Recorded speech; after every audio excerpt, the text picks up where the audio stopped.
we're gonna focus on the rear delt. So I want my settings to be near the last digits, 8, 7, and whatnot, okay? The second adjustment is gonna be on your seat. You want your seat height to be basically at a degree, at a number where your arms are nice and parallel to the ground so that we can effectively target the rear delt, which is the back of your shoulder.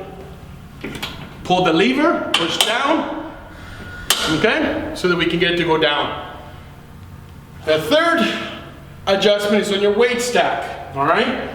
With the rear delt, it's a smaller muscle, so you're gonna do probably a lot weight, 50% less weight than you would if you were training your pec on the chest fly.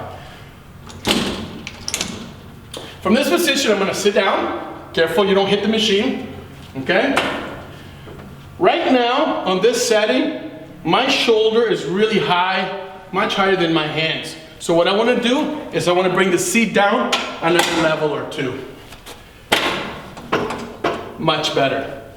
From here, we're going to inhale and exhale as we go into our reverse fly range of motion.